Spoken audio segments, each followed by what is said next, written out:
How the heck are you guys? I'm Fastidious. Welcome to day 60 on our grind to glory. Nice round 60, 2 months in. What an appropriate video. We are going to do a walkthrough for GR3 stage 19. I beat it on stream yesterday afternoon. I was pretty proud of myself. I beat it on my third try. However, I wasn't able to 3-star it. That took like another hour and 15 minutes or so. I want to give an immediate disclaimer. I'm going to do a full live walkthrough for you here right now in this recording. There is a good chance I will have to keep cutting towards the beginning of the fight because there's this specific comp that I'm running. I'm pretty proud of it, but it does require a fair amount of RNG. If you are able to get like an A5 Dolores, then it will be less RNG. But for me, things really have to go my correct way. So before we get in and we see the team comp, I want to just give one quick shout out to the actual map of this stage. If you've been familiar with GR3-19 or the stages preceding it immediately, or you've seen my guide on GR3-19, the map is different. It's similar in some ways, but essentially it's just spread out slightly differently. So here, just to familiarize yourself, you've got these two little squares, and then you've got this little kind of vortex-shaped range of tiles in the middle. If we go to 19, you can see we've lost a lot of tiles, and actually now we've got people coming out from the side on the right, not just down from the corners. So if we look here, they're from like the top right and left corners, and then the 3 in the middle. We still have actually now it's just 1 in the middle, excuse me, so just the boss, and then she'll summon some people, some flying enemy units. And then we've got these 3 dots on the left instead of the 3 dots in the middle. And then instead of the top corner, we've got one guy right here in the middle on the right side. So this, the one I'm circling right now, this red orb, that summoning portal for your enemies, that is kind of the bane of our existence on this stage. And because of that, we can finally head into the team comp, and I'll explain who the definitive MVP of this fight is. You can see we're a bit underpowered, but it's all gonna come down to Tauriel. So I did not think I could beat this. There's a reason I was pumping out Gear Raid 1 content, pumping out Gear Raid 2. If you guys missed it on Tuesday, I beat Gear Raid 220 live on stream. I didn't think we were gonna be able to do it, but we did. Gear Raid 3-19 was something I was weary of though, because that guy that comes out from the right is so hard to deal with. So the way to do it, if you don't have like someone with invisibility like Hatsit, is to have Idril, or Tauriel as I like to call her, and you really want her A5. So she was one of the 10x champions this weekend. I did do 338 rare summons, and we did get 5 extra copies to bring her all the way from A0 to A5.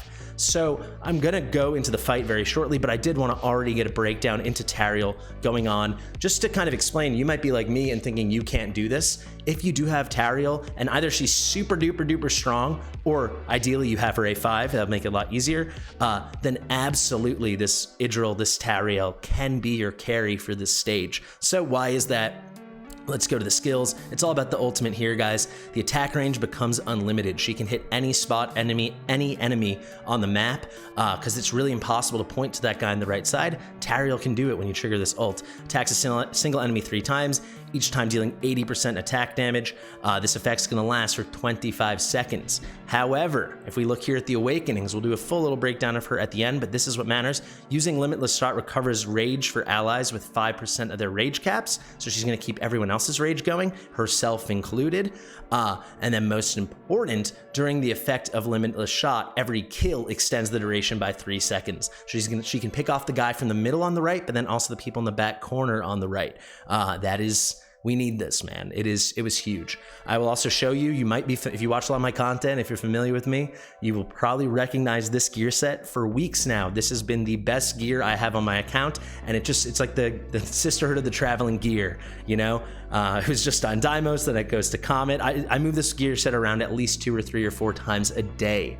She's wearing it now. Guys, I will also say you're gonna need potentially your best gear on her. You can see even with her at Awaken 5, she's got very low base attack here, guys, only 31.99. Pretty solid in general for like an epic marksman, but for clearing this higher content as your carry, as your main DPS, it's a little rough. I will also shout out her artifact. She's wearing Idril's Gaze, formerly known as Tauriel's Gaze. This is really good. You build a high crit build, and then you can start ignoring defense and magic resistance. Really good stuff. So without further ado, folks, let's get into this fight. Like I said, you might see me cut towards the beginning a few times. I'll explain it as we go, but there is a handful of RNG that's going in.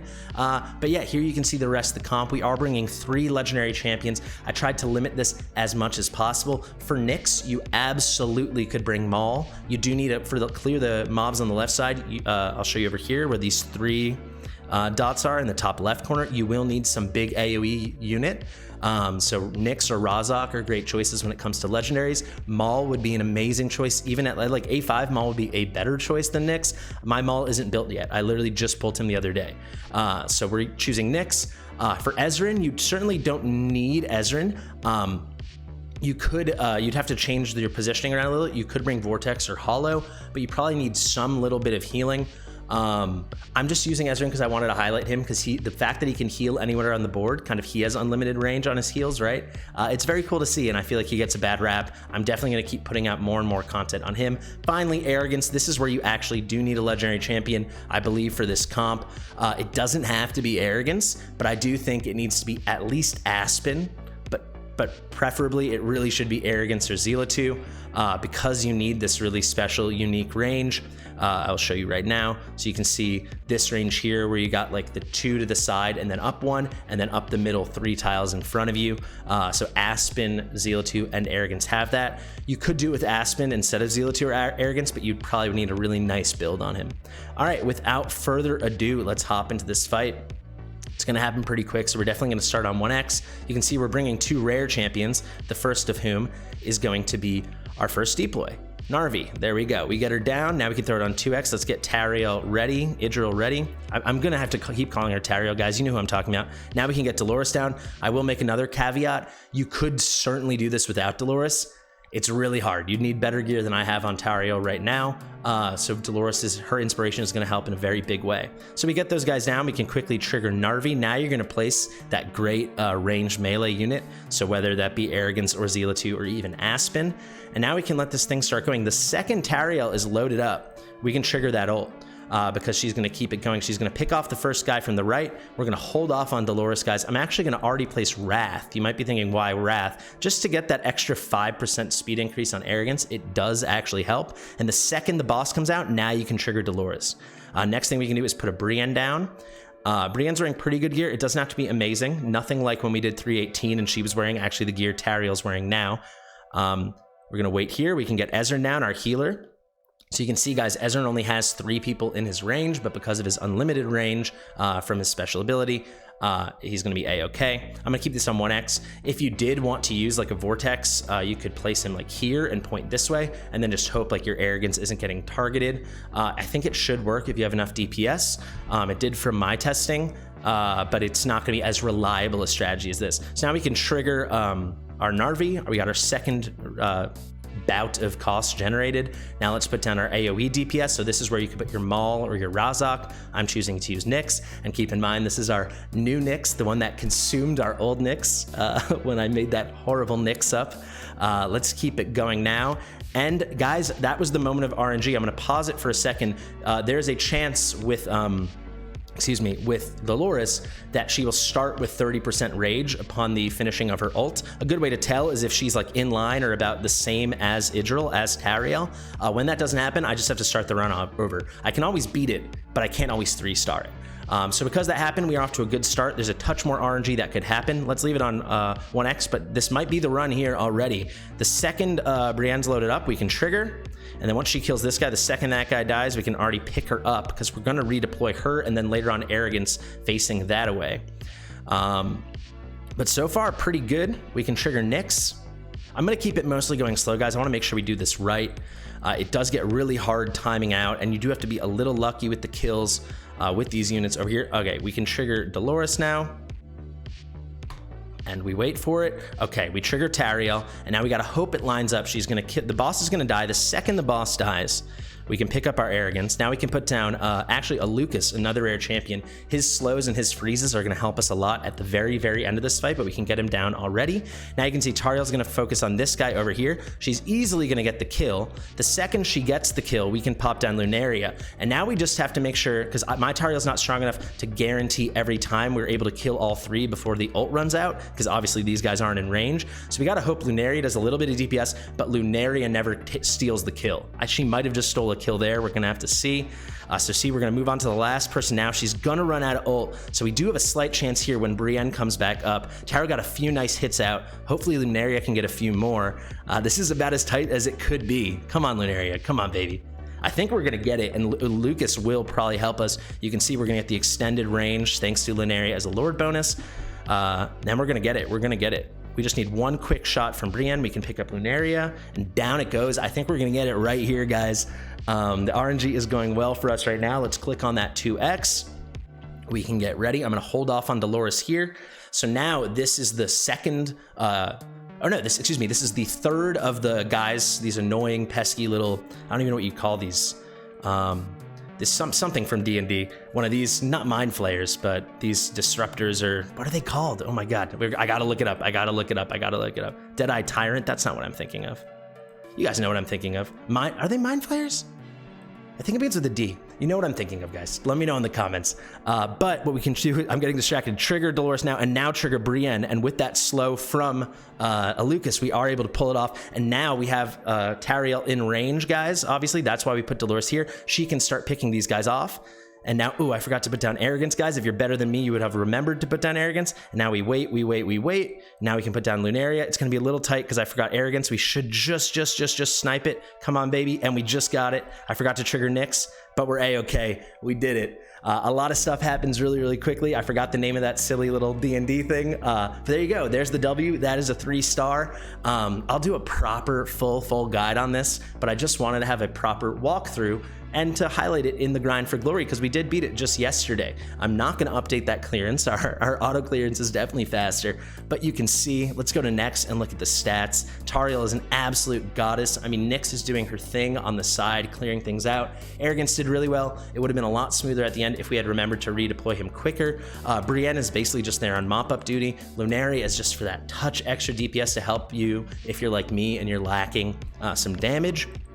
Lucas really clutch with those slows, with those freezes. Shout out to Cold Brew, who came through the chat yesterday when we were live on stream on YouTube, and he was like, hey, you thought about a Lucas? Because I kept trying to downgrade my champions because we started out with a lot more legendaries, and I was like, let's just go. He's like, oh, try this rare, that will work. And I haven't used a Lucas since like week 1 or 2, but great shout. Thank you, Cold Brew. And then of course Narvi. Wrath was there just to be put down to help get 5% extra attack speed. Ezreal with some great heals all over the map, and then Dolores, very little healing, but some amazing attack buffs. Let's see what we got for our treble. Defense main, flat, we don't want that. HP bonus with rage regen, not gonna happen for me. All right, let's head back, actually just into the lineup, and I'll click through them one by one, just to show you. Guys, again, Power of Dominance was off. I'm always gonna shout that out. I made a big mistake if you guys missed it with that Morrigan video a while ago when I was on the test server and I accidentally left it on. Let's hop in here, guys. So what to show? Tauriel is the most important. Let's just break it down a little bit more. I want to show the full stats here. So she's just over 17k HP, doesn't really matter. Getting her over a 10k attack feels like about what you need at the bare minimum. If you could get like 11 or 11.5k, I think that'd be a lot better. We are running a crit damage amulet, but that's only because it's our only ancient amulet on the whole account, and it's pretty nasty. You can see when you get her awakened 4, she gets another 25 base attack speed. So she actually has a base 1.8 second attack interval, which is crazy. So even with this additional 231 attack speed, we only knocked off another 0.7 seconds. However, 1.1 seconds is really nice. You're gonna want a lot of attack speed on her, trust me. Healthy crit rate here. Like I always say, guys, you really don't need 100% crit rate. Just keep grinding, wait for that RNG. As you can see, it works. Almost 300% crit damage. And when she does hit those crits, guys, we're getting those potential procs. That's some more RNG from the Tauriel's Gaze, from the Idril's Gaze artifact. And there you go. There's her Rage Auto at 14. She's pretty standard on that. Pretty cool build, I think. This is There's a reason I'm putting this gear all the time on all my best champions for whatever stage I'm working with. While we're here, we can just go through Brienne. She actually has, this is one of my new pieces I got during that Gear Raid 1 event. You can see some pretty nice rolls here. And then we got her a nice little insight set, so we can deal a little extra true damage. She does do single target like half the time, so that's really nice. Not the craziest build in the world. Again, I got her just about at 10,500 attack. It's hard to build attack on these ladies, these rare marksmen. She only has 2862 base attack, but again, nice attack interval there. Not as much attack speed, but still pretty good stuff. And as you can see, again, crit rate only 61.5%, but we made it work. And then again, pretty healthy crit damage from that Annihilating Might set and some decent substats. On Artifact, with her, I decided to go for Nether Messenger. We easily could have also, we could have also gone for this guy right here, Sharpshooter's Crest. However, I'm really having her focus on just making those last couple pickoffs at the very end, the people that were slowed and frozen by Lucas. So I think a single target piece is a lot better. Wrath, not even fully geared, it doesn't matter. He was on the field for 2 seconds. It's literally just for his Lord skill. So when it was just Arrogance, he was only getting 5% increase in attack speed, but with Wrath, it goes up to 10. That's pretty good. That's a nice little bonus. Lunaria, her gear really doesn't matter. She's on totally random gear, 41.5% crit, only 175 total attack speed. Again, right around the same. No, she's a bit more when you include her artifact, almost 12,000 attack, but she's got higher base attack than Brienne at least. Not a crazy build at all, not much crit damage. She's there just for that last tiny little bit of extra DPS that we need. Who else we got? Dolores, the gear I've been running on her all the time lately. I do want to get her in an invigoration set, but I still need to level that up and hopefully I'll get some nice rolls. You can see I got her just over 10k attack. Oh, Lunaria, by the way, was wearing Sharpshooter's Crest. It works. She is doing a little AoE from her magic splash damage. Dolores, Ancestral Teachings, obviously you got to do that for Dolores. Shout out to Ma Bucket. I think that about covers it. Now we can go to the rares. So for the rares, Narvi, her gear does not matter. All that I did is put her in a rapidity set to reduce her cost. And then for our boy Lucas, you can see pretty random gear here, +4, +5. It doesn't really matter. We're just hunting for as much attack speed as possible and then some rage regen. So here's a rage regen main with a huge attack speed roll, the highest attack speed roll on my account. Here's an attack speed main stat at +16. Here's attack speed and that's it. Here's an attack speed set. This obviously doesn't have attack speed. This has a little bit. So all in all, he's got a minuscule attack interval, just 0.9 seconds. We really want those slows and we want those freezes, and that's literally it. Because by the time we put him down, he can't take any damage anymore. He's not going to do any damage. I mean, he's only, how high did I level him? He's only 2 stars of promotion, level 30. But that's all you really need. He's there just for some crowd control. Finally, we'll finish off with our legendary champions. So here's Ezreal. Ezreal's pretty darn easy to build, if I'm being honest. He's got 4,900 base attack. That is so high for a healer. So 16,000 attack. He's got some really big heals. I will say my Ezreal also is at A1, which makes it a little even easier. The healing amount is going to be increased by 20% of the target's attack, and all my targets are usually DPS, right? So that's like another 2,000 healing. It's pretty crazy. What else we got? Ezreal at A1 is pretty cracked out. Broken set here, but you can see that's the attack, 207 attack speed. He's a 2.5 second attack interval, a pretty rare attack interval, but 1.8 with the reduction. It's pretty nice. Heal effect, very high, probably too high. That's why he had such monstrous heals, 111. You can really, don't have to go higher than 100. It is what it is. If it works, it works, guys. If it ain't broke, don't fix it.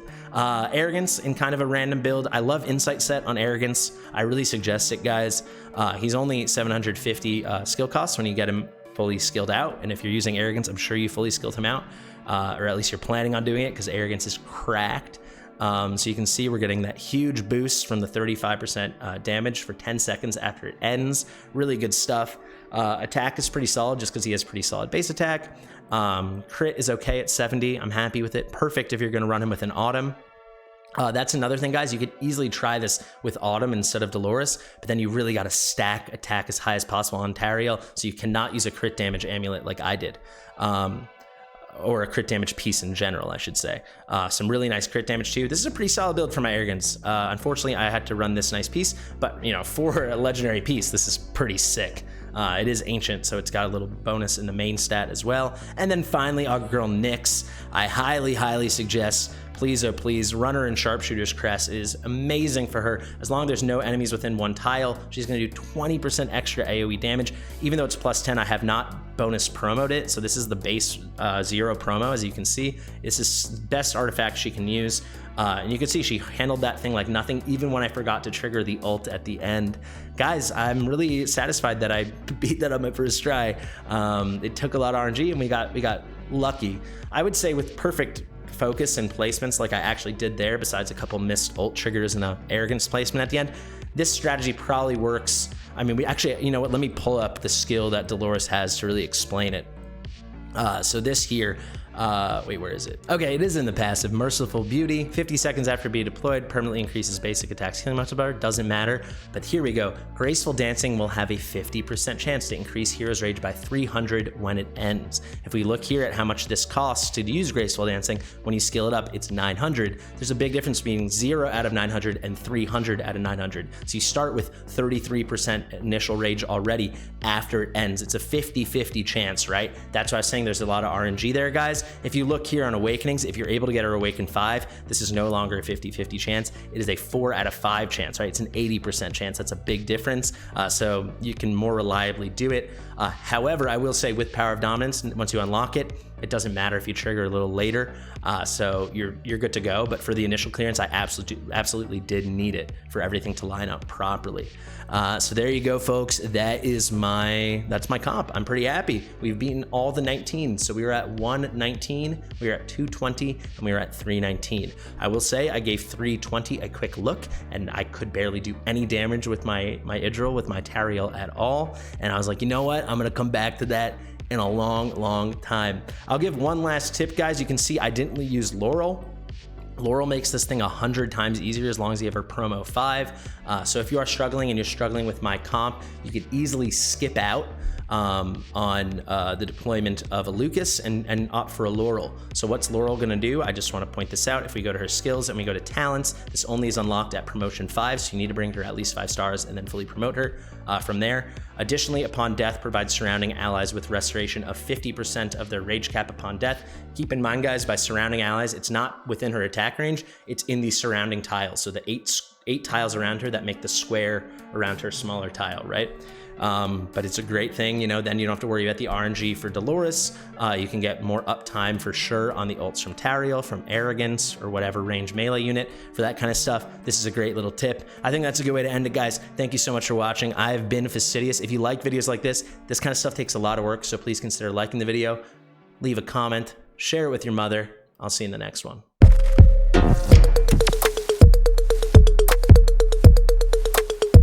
Fastidious.